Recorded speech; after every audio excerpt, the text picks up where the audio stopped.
President Trump accusing James Comey of breaking the law by allegedly leaking classified information to the media. The president slamming the fired FBI director in a blistering tweet.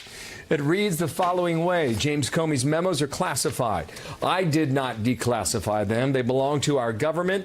Therefore, he broke the law. Additionally, he totally made up many of the things he said that I said, and he is already a proven liar and leaker. Where are memos on Clinton, Lynch, and others? End tweet. Fox News senior judicial analyst Judge Napolitano with me now, and good day to you, sir. Morning, Bill. So, I mean, James Comey was characterized as a Boy Scout with an American government, and the more interviews he does, the more questions that seem to be quite revealing.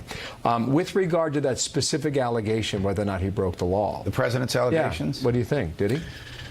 Well, it's going to depend upon which four of the 7 memos were leaked to the professor, whether anything in there was classified at the time, whether it was properly classified, and whether the professor exposed classified materials. I don't think the professor did this. This law school professor is a former ranking official of the DOJ who once had a security clearance and knows what it's like to deal with these things. So, question 1, when Jim Comey handed these 4 memos over, had anything in there been classified, or was the classification retroactive? Question 2, was the classification, if retroactive, a proper classification, or was it classified for some other purpose?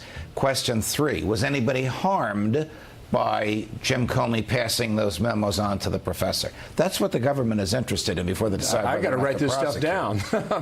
You may have it written down for you. My word, right here. My gosh. Okay, so Jonathan, law professor, on earlier today with Ainsley. Yeah, he was about this question, you know, the classified material going public, good friend of yours, as you say. Right. He characterized it this way.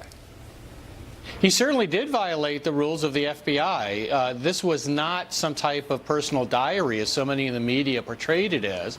This is clearly FBI material covered by FBI regulations. You're not allowed just to take them and leak them to the media. All right, well, in that comment, he did not reference the law. He referenced the rules. It is clear that FBI and DOJ regs were violated by the mere delivery of those memoranda, even if they didn't contain anything classified, to the professor.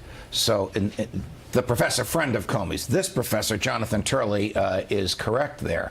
But I think that the House Intel or Judiciary Committee is more interested in whether or not Jim Comey violated any federal law, not whether he violated DOJ regs, for the simple reason that he doesn't work for the Department of Justice anymore. They can't do anything to him as a result of the violation of those regulations, because they weren't discovered until after he was fired. Well, you remember the question that Senator Grassley had 11 months ago under oath? I mean, did he lie under oath? He may very well have lied under oath. Senator Grassley obviously knew what he was asking and knew that there was contrary testimony under oath. So, will he be prosecuted for lying or misleading the Congress? If it's a clear case of lying or misleading, I think he will be. If it is a he said, she said, so to speak, even though in this case it's he said, I don't think they will, because they don't like to waste juries' times with that. Well, one last question. You read the Comey memos, released at the end of last week, yes, and probably a weekend to marinade. What do you think now? I don't think there was anything in there that was classified. I really don't. I think those were his own recollections, maybe self-serving, maybe truthful about his conversations. Classified or not, what is your of what you learned in there? I think it's an indictment, lowercase I, not an indictment from a grand jury. It's an indictment of the president, if those are accurate. The memos? Yes. In what sense? Well, the memos are what Jim Comey told whatever committee testified before, I don't remember which one it was, shortly after he was fired, that the president attempted to interfere in the investigation of Mike Flynn. That doesn't mean the president did. It means that in Jim Comey's view, there is evidence of it. Okay. So the memos back up the testimony that he gave. All right. Thank you, Judge. You're welcome. Come on back. Of course.